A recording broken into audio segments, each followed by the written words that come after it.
Alright, idol. So, ito na yung amplifier board circuit natin, no? So, ito ay kumpleto na. Ayan. Kumpleto na yung kanyang power transistor. Ayan na, idol.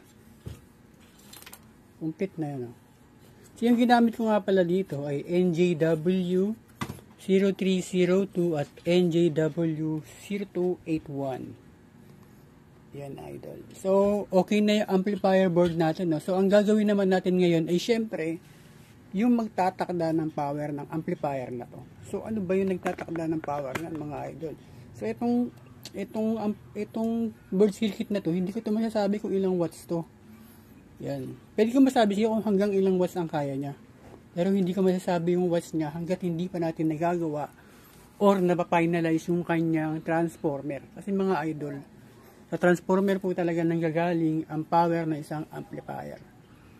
Yun, siyempre dapat akma yung laki at saka voltahe, no?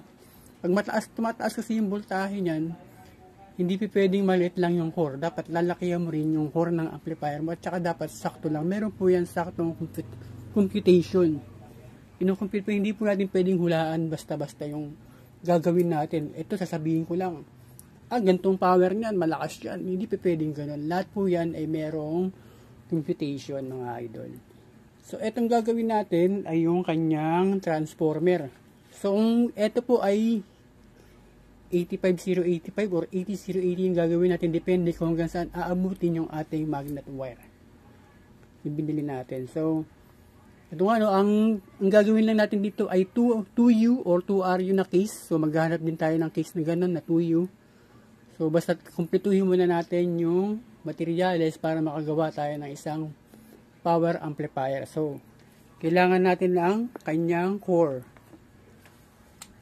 Alright, so ito meron tayong core dito. Ayan. Ito yung pinakabakal sa loob ng transformer.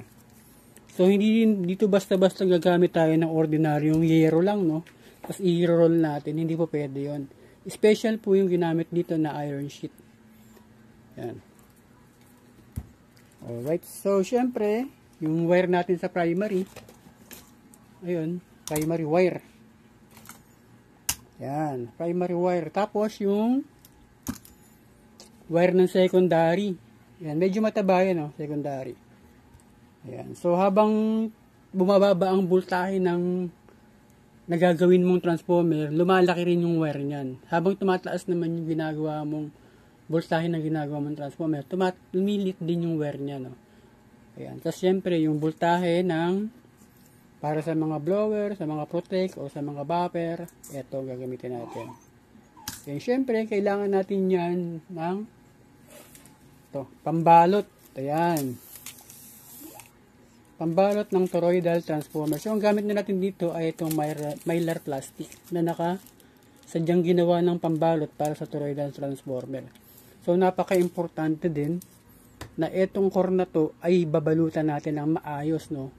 So, dapat balot na balot niya na hindi pwedeng dumikit yung wire sa bakal. Alright, so mga idol, so update ko kayo pag na-rewind na natin itong ating gagawing toroidal transformer.